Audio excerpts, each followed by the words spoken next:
Dans cette vidéo-là, on va voir les fonctions chanfrein, congé. Pas tout de suite. Après ça, déplacer, copier, rotation, ajuster, prolonger, scission, je ne l'aime pas.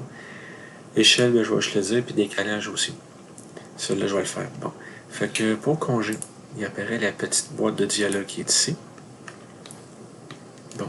Fait que vous rentrez votre valeur, mettons 0.025, et puis vous choisissez vos entités que vous voulez faire l'angle.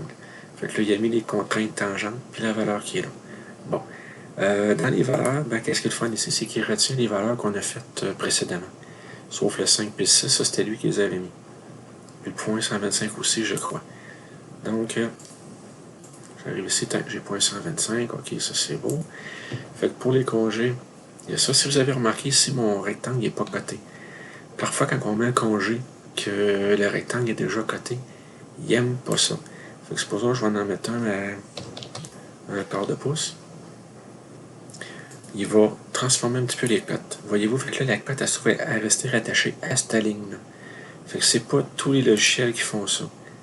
Il y a des logiciels qui vont vous dire, hey, moi, la ligne à laquelle je suis rattaché, elle est rendue comme un congé. Fait que là, je sais plus où aller. Fait que là, il faut lui dire, tu te rattaches à celle-là ici, ou ok, c'est correct, tu respectes ton choix. Inventor, il n'y a pas de problème. SolidWorks, lui, il fait des petites remarques de temps en temps. Bon. Donc, si je refais un autre rectangle pour les congés, ici. Puis là, tant qu'à y être, je me suis trompé, mon dessin il est en pouces. Je vais le mettre en millimètres. Je fais escape pour lâcher le mode dessin. Surtout mon rectangle. Fait que là, je m'envoie dans Outils. Paramètres du document. Fait que là, je vais dire, ok, je m'envoie dans Unité. Puis je les mets en millimètres. Je fais appliquer. Là, c'est fait. Voyez-vous, mon esquisse ici qui était à côté est tout rendu en millimètres. Bon, c'est beau. Donc, je retourne sur mon nouveau rectangle. Je vais le coter pour... je peux faire mesurer aussi. Ça, je la fais souvent. Mettons, je vais mesurer cette ligne-là comme elle mesure. Elle mesure 13.025. Je fais escape pour quitter. Fait que ça arrive souvent que je vais utiliser cette fonction-là de mesurer quand je vais vérifier mes erreurs.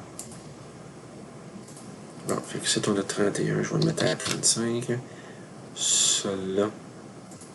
Ici, bon, on va mettre à 15. C'est beau. Donc, je m'en vais voir la fonction chanfrein.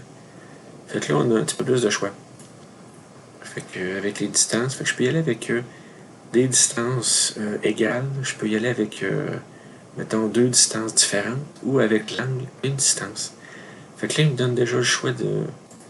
Fait que là, je dis, ok, mets-moi ça à 0.05. C'est un peu petit. On va y aller avec 0.25. Ah non, c'est vrai, je suis rendu en millimètres. Fait que 5 mm.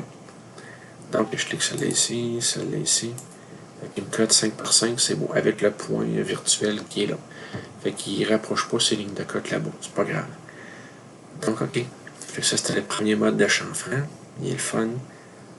Après ça, celle-là ici. Distance 1, distance 2.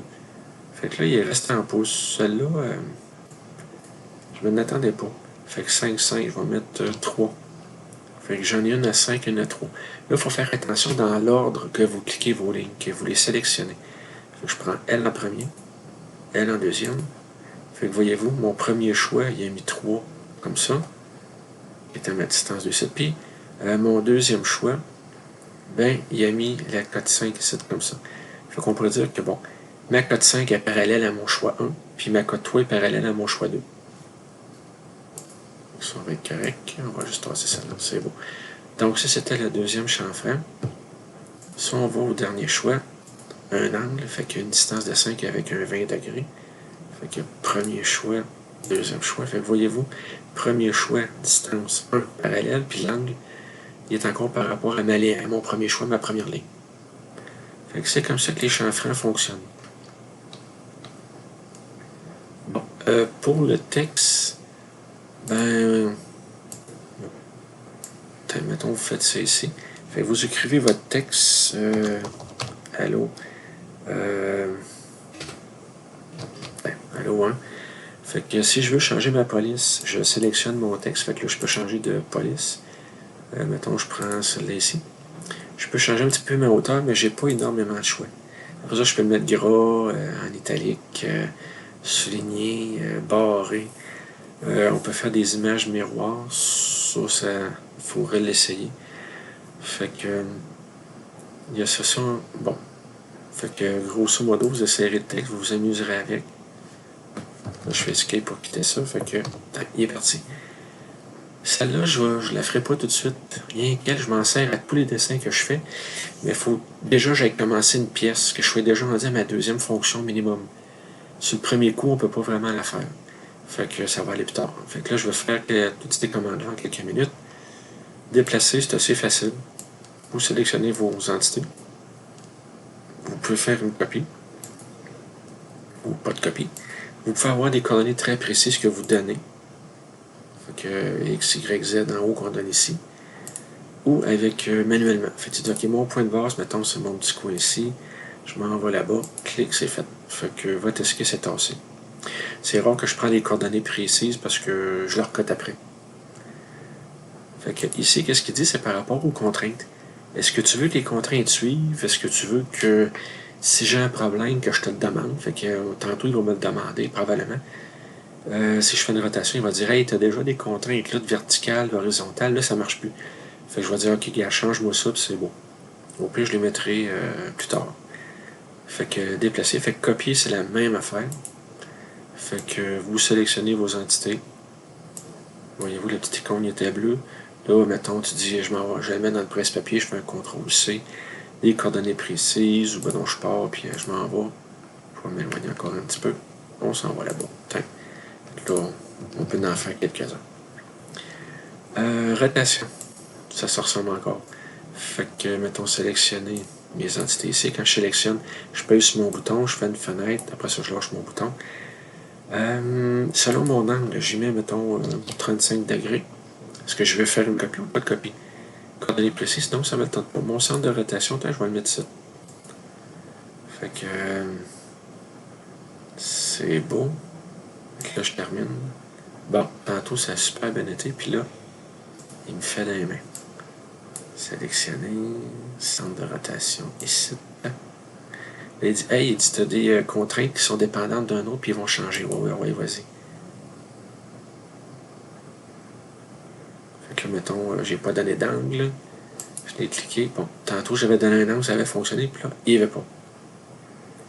Fait que ça va rester à essayer. Bon, ajuster, on l'a vu, c'est pour couper. Prolonger, c'est très plaisant. Fait que vous avez ça ici. La ligne qui s'en va par là-bas. Je dis OK, prolonger. Fait que je viens cliquer sur l'extrémité de ma ligne ici, puis ça va la rejoindre tout de suite. Si je continue, mais ça va se rejoindre là. Si je continue ici, ben là, il n'y a plus rien parce qu'il n'y a plus de ligne là-bas. Il y a mes axes, mais ils ne comptent pas eux autres. Fait que ils ne comptent vraiment pas. Scission, amusez-vous avec, il est un petit peu tannant. L'échelle, faire des dessins à l'échelle, mettons pour grossir, je m'en sers très peu. Parce que même déplacer, je m'en sers pas souvent, copier jamais. Ajuster toujours. Prolonger, ajuster 2, là, je m'en sers toujours. Étirer, je ne fais pas. Décalage, oui, ça c'est intéressant. Fait que supposons qu'on veut décaler le cercle qui est ici. Fait que vous prenez votre cercle là, vous choisissez votre distance, intérieure ou extérieure. Puis après ça, vous pouvez venir mettre votre cote entre les deux, mettons, puis dire, mon décalage est de 8 mm, c'est fait, il est correct. Donc on va essayer de pousser un petit peu plus loin le décalage. Je prends celle-là ici, fait que vous pouvez décaler à l'intérieur ou à l'extérieur. Fait que c'est très utile. Fait que voyez-vous, tu as des codes de parallèle, perpendiculaire. Ça va faire partie du prochain vidéo. On s'en vient dans la petite case ici. Puis on commence à mettre nos